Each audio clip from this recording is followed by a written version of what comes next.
अस्सलाम वालेकुम एवरीवन। आज के लेक्चर में हम लोग डिस्कस करेंगे ड्रग एफिनिटी और ड्रग एफिकेसी को। Drug affinity, it is the binding ability of a drug with its receptor. मतलब कि किसी भी ड्रग में कितनी कैपेसिटी है कि वो अपने रिसेप्टर के साथ बाइंड कर सके। एक बात जहन में रखें कि ड्रग हमेशा उस ही प्लेस पे बाइंड करती है जहाँ पे स्टेबिलिटी मैक्सिमम हो, और जिस एरिया में स्टेबिलिटी मैक्सिमम होगी वहाँ पे एनर्जी का लेवल कम होगा, क्योंकि स्टेबिलिटी और एनर्जी दोनों एक दूसरे के इन्वर्सली प्रोपोर्शनल हैं। उसके बाद है efficacy. If a drug bind with its receptor and it produces a pharmacological response, it is called efficacy. यानी कि एक ड्रग अपने रिसेप्टर के साथ बाइंड भी करे और उसके साथ साथ फार्माकोलॉजिकल रिस्पॉन्स भी प्रोड्यूस करे, तो उसको हम कहते हैं एफिकेसी। अब ड्रग एफिनिटी और ड्रग एफिकेसी की बेस पे हम एगोनिस्ट, एंटागोनिस्ट और पार्शियल एगोनिस्ट को डिफाइन करेंगे। Agonist, if a drug has affinity as well as efficacy, that drug is called an agonist. मतलब कि एगोनिस्ट हम उस ड्रग को कहते हैं जो अपने रिसेप्टर के साथ बाइंड भी करे और उसके साथ साथ फार्माकोलॉजिकल रिस्पॉन्स भी प्रोड्यूस करे। Antagonist, if a drug has affinity for the receptors but it does not show any efficacy, it is considered as the antagonist. Antagonist किसी ऐसे ड्रग को कहते हैं जो अपने रिसेप्टर्स के साथ बाइंड तो करे लेकिन कोई भी फार्माकोलॉजिकल रिस्पॉन्स प्रोड्यूस ना कर सके। Partial agonist, if a drug has affinity and it also gives response but not maximum response, it is called partial agonist. Partial agonist हम उस ड्रग को कहते हैं जो अपने रिसेप्टर्स के साथ बाइंड भी करे और रिस्पॉन्स भी प्रोड्यूस करे लेकिन वो मैक्सिमम रिस्पॉन्स ना हो, तो ऐसी ड्रग को पार्शियल एगोनिस्ट कहा जाता है। उसके बाद है एफिनिटी की टाइप्स। इसमें दो तरह की बाइंडिंग्स हैं, specific binding and non specific binding. Specific binding का मतलब है कि ड्रग अपने स्पेसिफिक रिसेप्टर्स के साथ बाइंड करे, जबकि नॉन स्पेसिफिक बाइंडिंग का मतलब है कि ड्रग एडिशनल रिसेप्टर्स के साथ बाइंड करे। फॉर एग्जांपल एक ड्रग है अल्प्राजोलाम।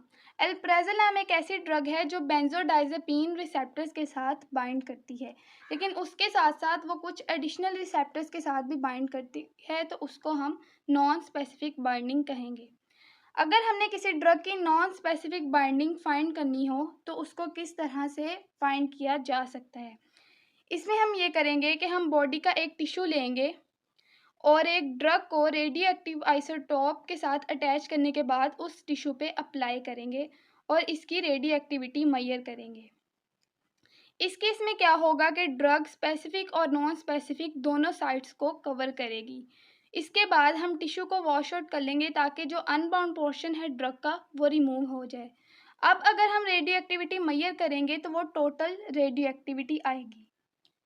इसके बाद हम क्या करेंगे कि टिश्यू को पूरी तरह उस ड्रग से क्लीन कर लेंगे और उसके बाद हम उस टिश्यू पे एंटागोनिस्ट अप्लाई करेंगे। एंटागोनिस्ट क्या काम करेगा कि स्पेसिफिक साइट्स को जाके कवर कर लेगा।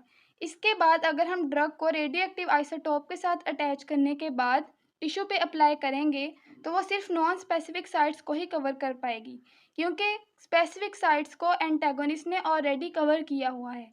इस केस में रेडियो एक्टिविटी जो है वो कम हो जाएगी। अब अगर हम टोटल रेडियो एक्टिविटी में से ये वाली रेडियो एक्टिविटी माइनस कर दें तो हमारे पास स्पेसिफिक बाइंडिंग आ जाएगी। Next is drug binding curve. सबसे पहले इस ग्राफ को देखते हैं। इसमें एक्स एक्सिस पे कॉन्सेंट्रेशन है ड्रग की और वाई एक्सिस पे total amount of bound drug है। ये वाली जो कर्व है ये शो करेगी total amount of bound drug, और ये वाली जो कर्व है ये शो करेगी non specific binding of the drug. अगर हम टोटल में से नॉन स्पेसिफिक बाइंडिंग को माइनस कर दें तो हमारे पास specific binding of the drug आ जाएगी। इस ग्राफ का मतलब है कि जैसे जैसे हम कॉन्सेंट्रेशन ड्रग की इंक्रीज़ करते जाएंगे वैसे वैसे ड्रग की स्पेसिफिक बाइंडिंग भी इंक्रीज़ करेगी, लेकिन एक पॉइंट आएगा जहाँ पे मैक्सिमम रिसेप्टर्स ऑक्यूपाई हो जाएंगे और सैचुरेशन अचीव हो जाएगी। इसको कहते हैं बी मैक्स। बी मैक्स का मतलब है maximum binding capacity of the drug. लेकिन अब अगर ये हम तीसरा ग्राफ देखें तो इसमें ये जो कर्व है ये है सिग्मोइड कर्व। इसमें हम क्या करते हैं कि हम कॉन्सेंट्रेशन को लॉग वैल्यूज़ में कन्वर्ट करते हैं।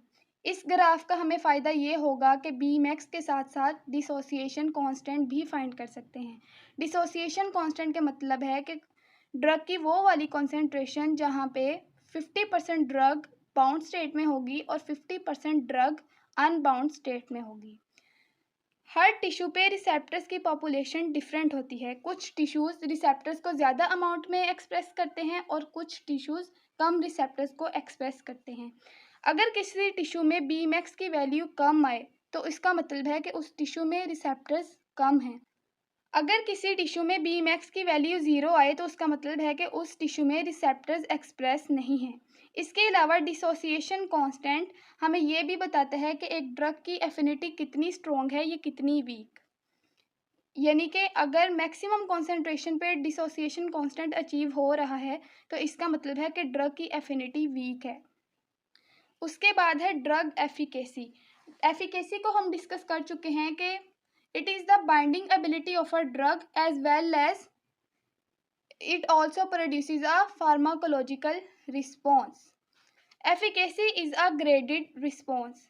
ग्रेडेड रिस्पॉन्स का मतलब है कि अगर हम डोज ज़्यादा देंगे ड्रग की तो एफिकेसी भी ज़्यादा आएगी और अगर हम डोज कम देंगे तो एफिकेसी भी कम आएगी। लेकिन एक पॉइंट आएगा जहाँ पे मैक्सिमम रिसेप्टर्स ऑक्यूपाई हो जाएंगे यानी कि सैचुरेशन लेवल अचीव हो जाएगा। उस पॉइंट पे जो रिस्पॉन्स आएगा उसको कहते हैं मैक्सिमम रिस्पॉन्स। मैक्सिमम रिस्पॉन्स के दो फैक्टर्स हैं, एक ड्रग फैक्टर और दूसरा है टिश्यू फैक्टर। ड्रग फैक्टर का मतलब है ड्रग की अपनी प्रॉपर्टीज़ के उस ड्रग में कितनी एबिलिटी है कि वो कितने ज़्यादा रिसेप्टर्स को एक्टिवेट कर पाती है। और टिश्यू फैक्टर का मतलब है टिश्यू की अपनी properties, for example receptor population. अगर किसी टिश्यू में रिसेप्टर्स कम अमाउंट में होंगे तो उसकी एफिकेसी भी कम आएगी और अगर किसी टिश्यू में रिसेप्टर्स ज़्यादा अमाउंट में होंगे तो उसकी एफिकेसी भी ज़्यादा आएगी। Efficacy of different drugs should be compared in the same tissues. इसका मतलब है कि अगर हमने 2 या 3 ड्रग्स की एफिकेसी को कंपेयर करना हो तो उसके लिए ज़रूरी है कि हम उसको सेम ही टिश्यू में कंपेयर करें क्योंकि इन हर टिश्यू में रिसेप्टर की पॉपुलेशन डिफरेंट होगी। ये था हमारा आज का टॉपिक। इसमें हमने ड्रग एफिनिटी और एफिकेसी को कवर कर लिया।